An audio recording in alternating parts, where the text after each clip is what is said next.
there. I am so excited. My name is Lynn Pinder.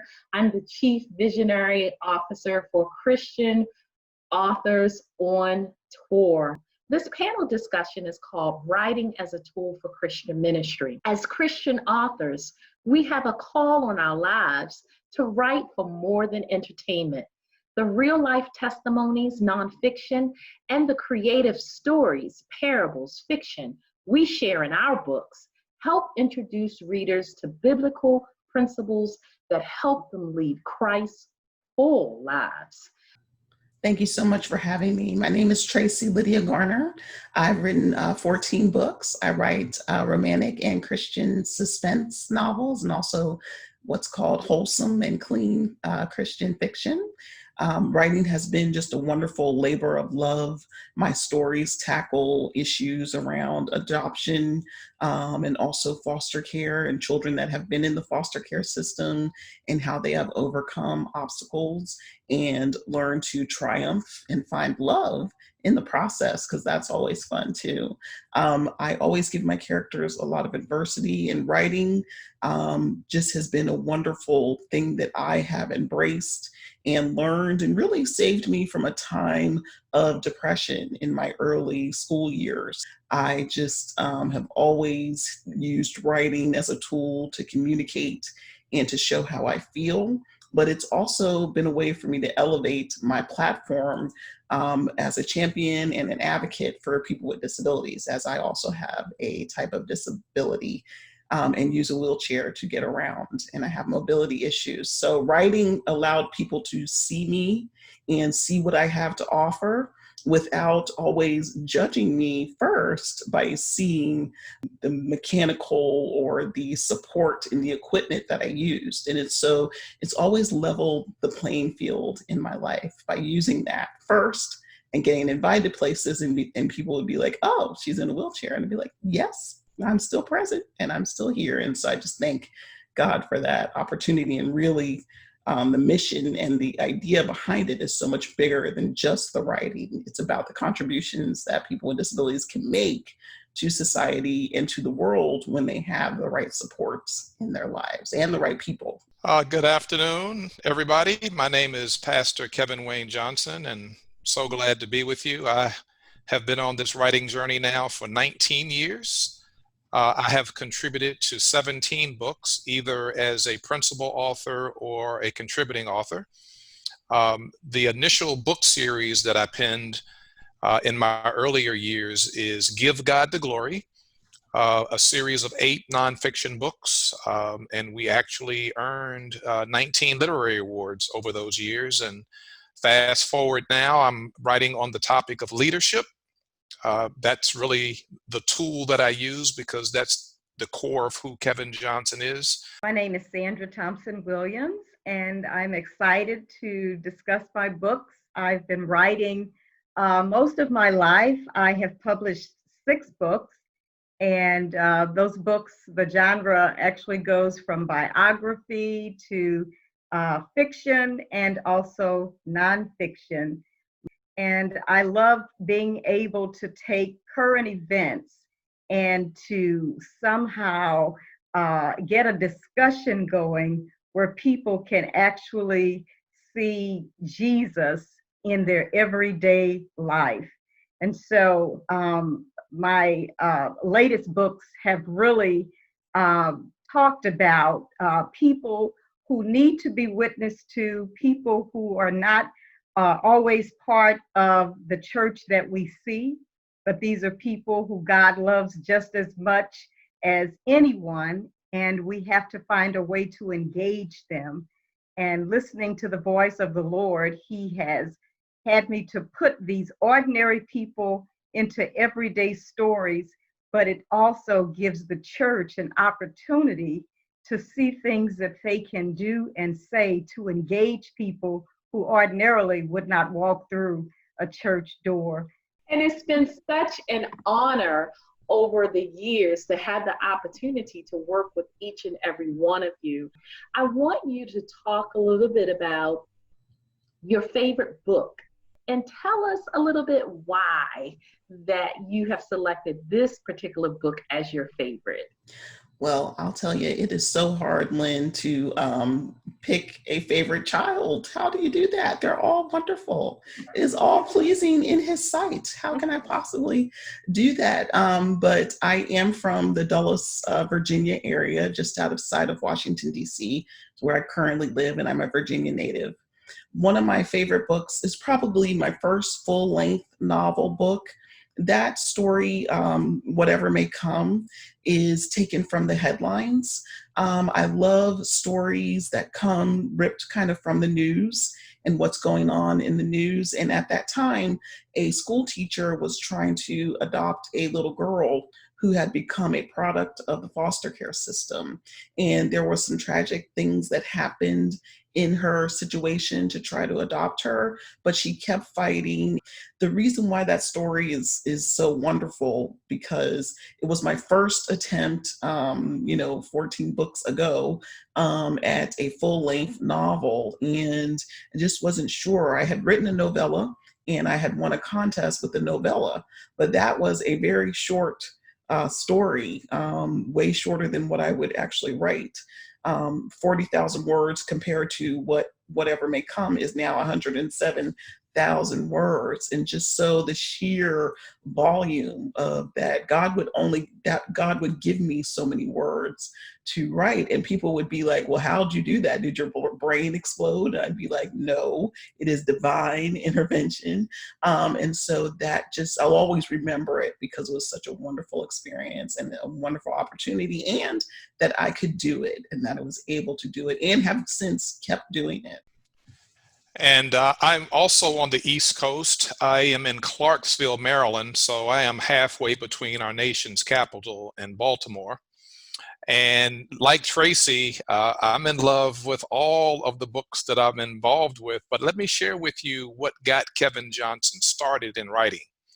The late, great Dr. Miles Monroe, a prominent pastor and a prominent business leader whose home base was in the Bahamas, wrote a book in 1993 titled Understanding Your Potential. Yeah. It was a relatively short paperback. I mean, probably no more than about maybe 115 pages, maybe.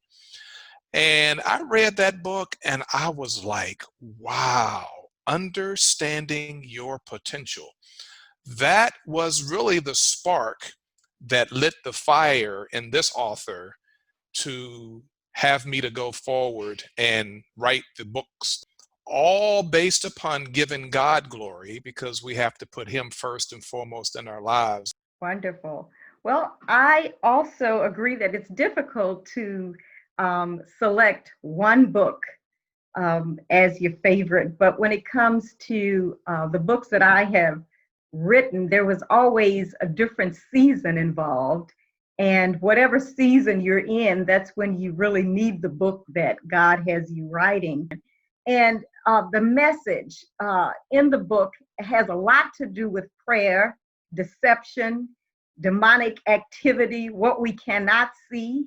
And from that very first book, it's called Eating the Fruit of Lies. And that is a quotation out of the book of Hosea, the minor prophet.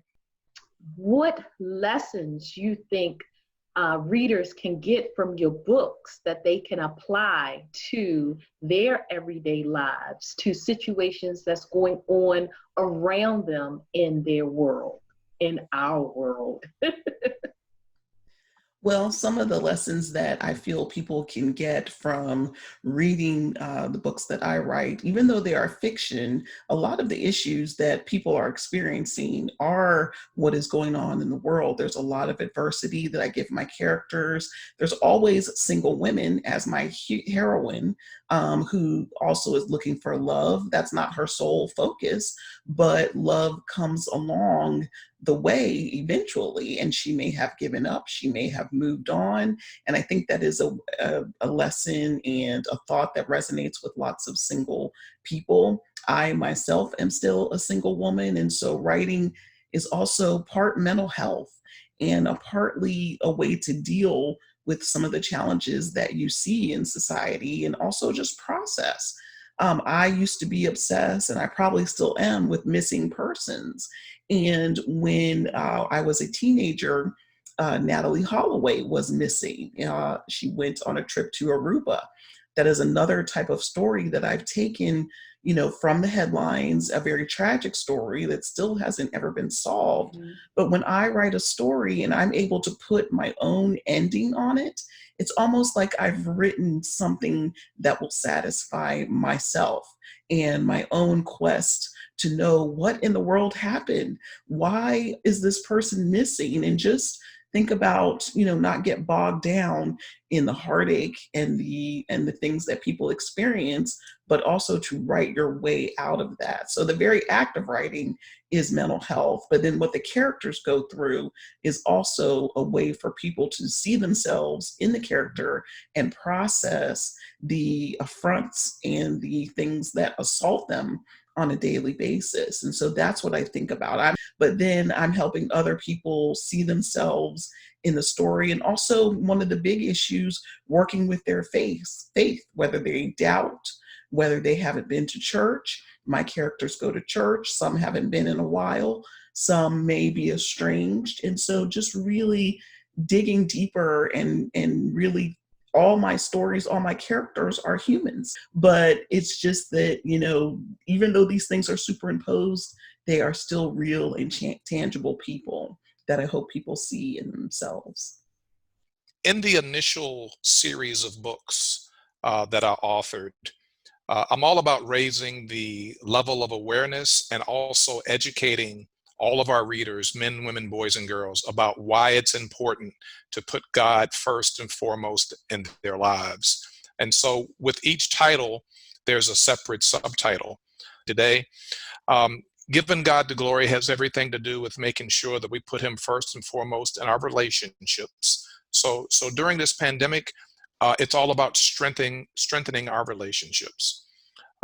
Also in the workplace, because we've made a shift, we're not actually going to a building, but we're working from home.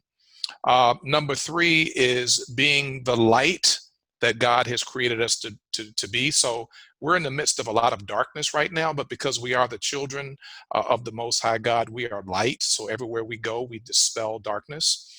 Also, as it relates to the family, giving God the glory and putting him first and foremost in our family.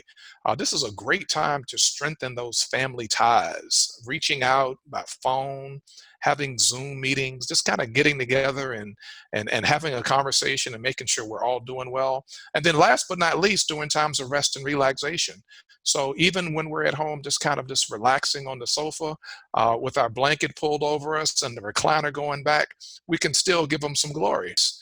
If we deposit what we know into the lives of the current and next generation of leaders. We need more leaders. How do we lead through everything that's been going on in this new decade and this new year? It's been a rather traumatic and interesting start for a new decade and for a new year. And so it's kind of interesting that God would have me writing on that particular topic at this particular time, because we do need good leadership to move forward. I like to consider myself the faith and fiction writer. And the message that I'm always hopeful that people will get when they read the books, I want them to see themselves in the characters. Many times we feel led to witness to people and we don't know what to say, how they will receive the message. Many times they will receive it when they see it in a different character, instead of someone coming to them saying, this is you, this is you. Let them find themselves in the book. Their faith can be increased, but also their walk with Christ can also be improved. And if they don't know Christ, when they're looking and reading the books, I find that they'll want to get to know Christ, because somehow the love of God is going to just be throughout the pages of the book. And they'll see a side of God they have never seen. Perhaps they did not understand when reading the Word of God.